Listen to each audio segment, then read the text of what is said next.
thank you so much for joining our conversation on redefining internal mobility. I do have to comment that the third of our panelists, Adam, is unfortunately not with us. Thank you very much, airline cancellation. I will add, I woke this morning to yet another airline cancellation where two of my daughters are now stuck in Europe and can't get home. So, you know, we dance, we pivot, and the show must go on, right? So that's what we're going to do. Ready to get the conversation started? Excellent. All right. Let's level set first. So ADECO and LHH have run a global Workforce of the Future study for 4 years. This is the fourth time that we've done this study. And this one is focused on great potential. Great study, over 30,000 respondents, 23 different countries. So it's massive, lots of great insights and data. We're going to talk a little bit about some of the key findings. I encourage you to download and take a look at the report yourself. We'll put a QR code up towards the end. You can take a look at that. I will also now invite you back to our booth after the conversation here, because we'd love to be able to continue the conversation. And we're at 2432. All right. Oh, that's right. Yes. We're going to see us doing this a little bit. So booth 2432, and we'll look forward to continuing our conversation there. So, Meredith, to get things started, as I read the report, one of the things that was clear to me is that we have moved out of the Great Resignation, and we've moved into this global uncertainty. Do you agree? You seeing it? Yeah. It's pretty significant. And what's happening is that we're seeing that employees are staying in their roles because of this fear, this uncertainty. But they still want a lot of opportunity. They still want to develop, and they are still looking for you, organizations, to help them on that path. What's the result? We have a passive talent pool, essentially. And it's a great opportunity for organizations to think about investing now in your talent. Because if you do, your talent acquisition, your retention strategy becomes your biggest differentiator. And I think that's a great place for organizations to be today. Now, there was another astounding finding in the survey, I felt, and that was that more than half of the responders said that external factors had more control over their career than they felt they had. Think about that for a minute. More than half of the people who responded, 30,000 employees responded, more than half of them feel like their career progression and growth is in the hands of external factors, and they do not feel that sense of control. That's a little daunting. I find that very concerning because we know that mindset is one of the biggest determining factors of performance. And so if we don't re-engage, and if we don't help empower, well, I don't need to say where we go from there, right? It's not positive. So it's a critical opportunity for us. We now, at this moment, have a workforce who is not satisfied. We have employees who don't feel that they have a sense of control over their development and their future growth. Silent quitters. Anybody recognize this? Seen it somewhere? Folks who stay and aren't engaged. However, if we do invest, we have the opportunity to re-engage, to support, and to enable the workforce. So we know, oh, here we go, okay. Hi, everybody. So we know that our roles, depending on, regardless of our role and whatever the market influences are, that we all, every one of you here, me, Stephanie, we absolutely want future prospects for our career. I mean, it is our livelihood. We want to make sure that we know where we can go, where our skills are going to be moving us. Our report is, as you see, I think one of them up there says that 72% of employees globally contemplate their career plans quarterly. And what's not up here, so I guess that's right here, what's not up here is the 18 to 24-year-olds, as well as the 50-year-olds plus, are contemplating their careers weekly. Weekly? A lot of contemplation. I mean, they're really looking at what am I doing? Where's my career going? And so that's a lot of them thinking about what's happening, where they're moving. So while there's a lot of contemplation, what we're finding and what the study shares is that there is lack of career progression. So as an organization, that is consistently one of the top 5 reasons that employees leave abroad, okay, is that there is no career progression for them. What are the other 4? Salary, obviously, right up there. Well-being, sense of purpose, and then for those that want to potentially become their own boss. Sometimes that's better, sounds better than it actually is in many ways. From a career standpoint, we can talk to that. But again, 50% of employees say that their employer, the company, is responsible for understand the changing nature of their jobs. So think about that. That's different. Most employees realize their career is their own. You know, they need to navigate, they need to network, you need to move within the organization. But now they're saying, I don't know what's coming. I don't know what jobs are out there, what's around that corner. I'm relying on you, my company, my employer, to tell me what the future looks, what the jobs look in the future here. So again, 50% of employees are saying that. And then on the other side, 42% of the survey respondents shared that the company, again, is responsible for upskilling them to making their skills be relevant. You know, again, that they are doing the jobs that they don't know about, what's coming, but that we're upskilling and helping them navigate those waters. So very different dynamic from, hey, owning your own career path to really putting a lot on you and the company from an employment perspective on how they move forward with their careers. With that, 61% of employees are extremely confident. They're confident that their skills are transferable to other industries. So again, they're looking at you, the company, to help them navigate what jobs are coming. They want you to upskill and help them understand and get better in their role, and also give them those stretch assignments and opportunities. But now they also are feeling very comfortable and confident, different than it was quite a while ago, that their skills are going to be transferable to different industries. So with that, from an employer perspective, this means that your talent retention strategies need to be rooted in 3 things. They need to be rooted in mobility. Mobility is key, giving opportunities within the organization. That also helps a lot with cost, retention, redeployment, all of that.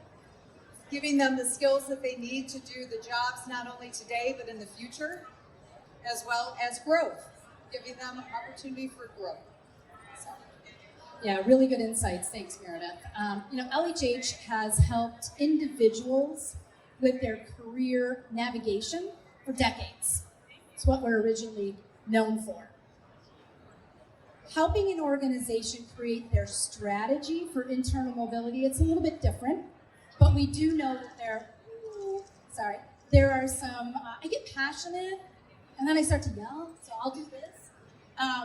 But we know there are some common factors that help to ensure success. So you may be wondering, what are those? How do we get started?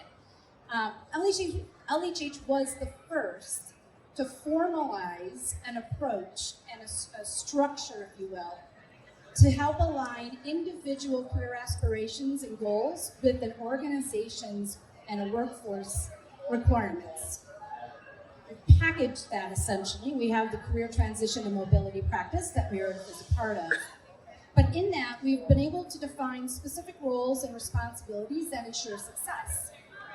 We have employees, managers, and the organization. 3 legs of the stool. Without one, it doesn't work. All three are critical. Employees, from the perspective that they own their career, they need to be enabled to own their career.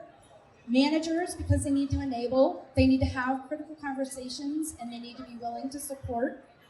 And the organization needs to create the framework, the structure to allow mobility to occur. Now, this could look different in each organization, but those three aspects are critical. Further, we know there are 4 aspects that help ensure success. First is define your talent mobility or your internal mobility strategy, your framework. What does that mean for you?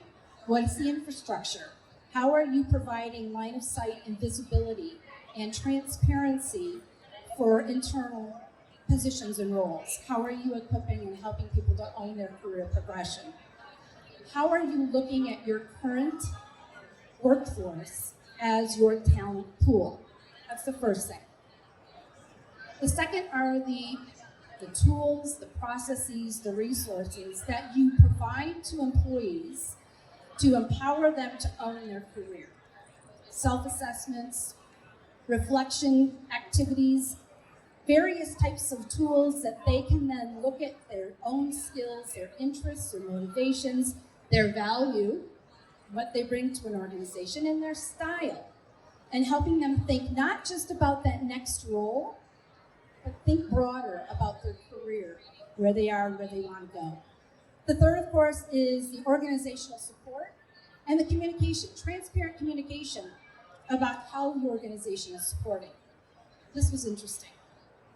When we surveyed, most of the organizations said that they have an internal mobility strategy. Care to guess how many employees said that they felt their organization supported? Anyone want to guess? Low. Very low. 33% of the 30,000 employees who responded said that they felt their organization supported internal mobility. That's a big gap between what organizations think and what the employee experience really is. So it's a tremendous opportunity. The fourth, of course, is the role of the manager. There is not a talent strategy where the manager doesn't play a critical role. They're critical in all aspects. This is no difference. We need the manager to be having the right I can't speak. But the challenge is most managers are not comfortable with the performance conversations as well as career progression. And so that leaves us in a tough spot. A really tough spot. Yeah, absolutely, Stephanie. So managers, I'm going to just speak to that. Managers are critical. I mean, they are the people that are in the path of any career development for any individual. I mean, it is their direct leader, their boss, supervisor, manager, and employees have repeatedly told us, especially in this survey as well, but we hear it all the time, is that they expect their organization to guide them toward the workplace of the future, which we shared earlier. But where does that guidance come from? That guidance comes from their manager. So those managers need to be trained and in the progression of how do you have career development conversations, how do you help the population, the employee population move, navigate, and have joy and enjoy what they're doing and movement and activity that they're going to be staying with the organization.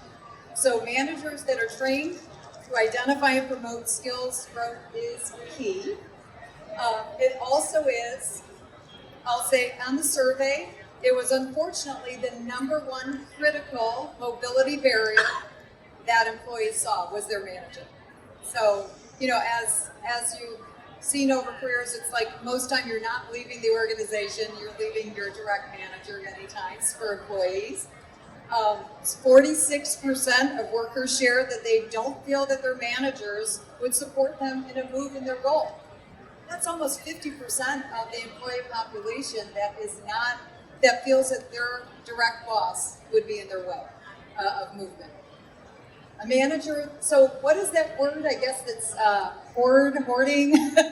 It's a hoarding of talent is really critical. And it is one area where, it's a bit short-sighted because the managers have a job to do. they have a role, they've got their team that are helping them, helping them progress with what their goals are for the organization. And many times it's easier to keep your best talent because they make your life easier and they're not moving around. But that is extremely short-sighted for the overall organization. So if you think about the happiness of that employee, of giving them the new skills that they can learn in a new role, it's developing their talent and their career expectations. It's really putting a limiting factor on the opportunity for you to keep that person and the opportunities that they bring to the organization. So, we see a lot of courting, and I'm sure you do as well. I think as an organization and an employer, you need to give those managers the skill sets to know that it's beneficial to them when they're helping those people that they work with every day, move forward in their career and be happy with it. Courting is tough. And I will say personally, like letting go of great talent is also really, really tough. So you've worked in this space for, we won't mention years, but for a little bit of time, right? You've got some experience in this space. So I'm curious, what sort of personal experiences have you had when it comes to internal mobility and the manager's role? Yeah, absolutely. I actually have one, Stephanie, that is going on right now. And it's one where it was tough. It was a tough scenario at the time. Knew it was the right thing to do. But now I'm somewhat reaping the rewards of that. And so just going back, I had an individual that worked for me for about 2.5 years. Just that perfect colleague that is on your team, strategic, does their job, no complaints, puts their head down, and really loved what he did. And came to work with that attitude every day, which we all absolutely want on our team. Ideal colleague. And there was, though, when over the 2.5 years, we had a lot of career conversations, which all leaders want to have. And I knew the space in our business where he really navigated to, that was where he wanted to go. And so I will tell you, I kept giving him job opportunities. I never wanted him to leave, candidly. Never wanted him to leave, but I kept putting things in front of him. And one, it made him feel really good that me/the company were very interested and were caring about his success in the organization.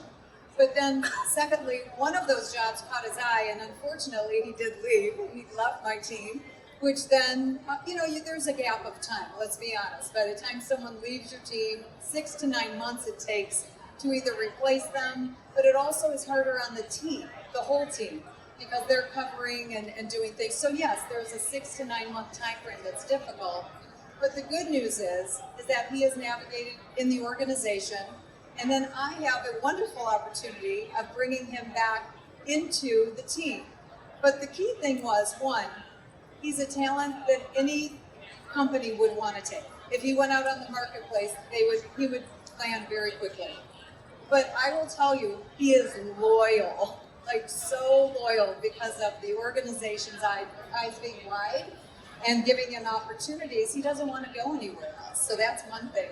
And then I'll tell you, I have a brilliant HR partner. So the HR is critical in this role because I have my team and that's my realm. But my HR partner listens to every other leader and knows, we've got an FMLA over here, we've got this need over here. So when she brought us all together, we have navigated this so that not only is it interesting and unique, we're doing something very outside of the scope of what we've done before, but she connected all those dots to make this happen, and he's joined our team again. So. I love it. What a great story. Really appreciate that. Thank you for your insights.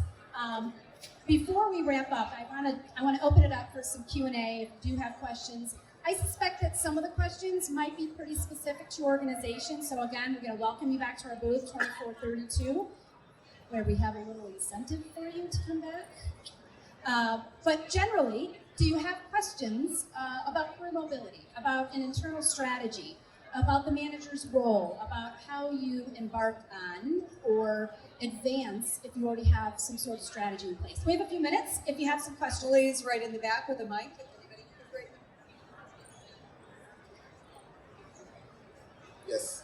Uh, Thanks for this wonderful session. It was quick but very interesting. My question is, you mentioned that a lot of employees think that the managers are the one blocking, if I can say that, career progression. So, what would be your solution or suggested ideas for one to, I mean, to go over that hurdle? Yeah, so you get the manager, the employees think the manager is responsible? Yes. Yeah. Well, so like all things, it's not a single answer, right? It's not a single solution. Yes. But if you go back to those four critical components or aspects that drive success, first and foremost, it's the framework. And in the framework are defined roles and responsibilities. And again, it can look different from organization to organization, but having a framework, having the roles defined, having transparent communication about those roles and expectations, I think is part of it, right? What sort of expectation is being set and communicated? Managers themselves. What is their skill set, their comfort level, and what are we doing to help enable them to have the right conversation? So if I'm talking to one of my team members and they say, this is your job to do X, Y, Z, thank you very much. Let's talk about our partnership and what is it that you can be doing to support and lean in and own your own career development progression. Here are the tools, the resources. Here's what I can do to help support you. At the end of the day, we firmly believe that career development has to be in part owned by the employee. They're the ones who know themselves best. So we've got to communicate that. We've got to create the infrastructure, build the right pathways for each of the roles to be able to execute the designed framework. Does that help? It helps. It helps. And it's not easy. No, it's not easy because there are situations where you will have an employee who does all of that. You know, self-assessment, the skills, all of that. But you also mentioned that some managers don't want to let go of their talents, right? So what is the situation where an employee has done all of that, but faces a manager who knows that if I lose this person, for the next 12 months, I'm lost. Because he or she has the skills that I need and I will not find them in the company. I need to have this position approved in the workforce planning to be hired, so it will take me so much time, to replace this person. Yeah, and I think that's where the partnership, and I'm gonna flip to Meredith to respond as well, but I think that's where the partnership, because it's if you think about the three legs, I always think in terms of the triangle, right? At one aspect of the triangle is the employee, at the other it's the team or the group that's doing the work, and at the other it's the organization. You can't make a decision that benefits one point of that triangle and disadvantages another.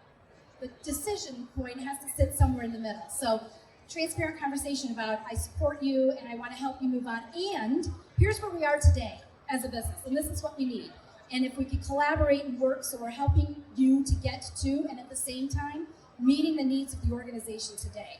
That's the way I look at it. Meredith, I'd love you to respond. Yeah, no, and just building on my example, the example of the individual who you were having career conversations with all along. I mean, as a manager, you have a lot of things that you're talking with your employees on.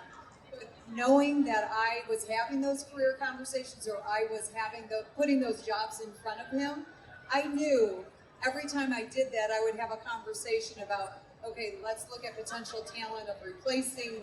So while my difficult time was 6 to 9 months, it really would have been a year if I hadn't been kind of prepping that in the background. So there's lots of nuances to this, and it's about teaching your management how to navigate those waters and have those conversations. And there is a clear structure that helps you do that. Still, it's not easy. Not easy.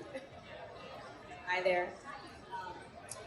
I'm not sure how to frame my question, so I'll give you my scenario. I actually have managers and leaders who support career mobility, and I support a marketing team, and they're very good about lateral moves and knowing, right, who has what skills. Love that. The blocker is the organization, right? So we've got policies that says if you move laterally, you have to be in the role for 6 months to get promoted, or you've got to be in the role X amount of months to qualify for X. So we have policies that seem to block people or restart the clock for them for certain things. So I guess my question is, from an org perspective and creating the framework, what are some of the other logistical things that the org has to think about? Like, one that comes to mind is, how many limits do we put to people, right? Do you have to be enrolled for a year? Do you have to be in the level for a year? Like, what does that look like? Are there best practices that the org should be thinking about how quickly to move people and how to be consistent across the org? Because that can be very chaotic if you move everyone around. So a little bit of a scenario to see what best practices or maybe insights we could be thinking about. I've got one thing come to mind. Go ahead first. Well, and what came to my mind is that every company is unique. So it is that every organization has a little bit of a different lens to that. While I understand someone enrolled for 6 months because you just transitioned, you just had them on the team in accounting, you bring them in, so there is that transition time that makes sense for kind of an ROI of putting them in a new role. But I would say it's all about navigating your culture first off. That culture has a huge impact, as we all know, to the organization. But I think those, the plan, the culture, your individual needs of the organization, at least that's where we would consult on. Yeah, I 100% agree. And I think there are policies in place that were set in place for good reason. And I think the world is a little different, and it is the perfect time to be reevaluating policies that may have been set a long time ago, and some of which should still stand, and maybe others not. I think that when it comes to placing a time frame on how long someone should be in, part of it is if we make a move, right? Again, I'm a visual person, so I'm seeing the triangle, right? And in the triangle, there is a benefit to each of those three aspects of this move. What is the ultimate outcome we're trying to achieve?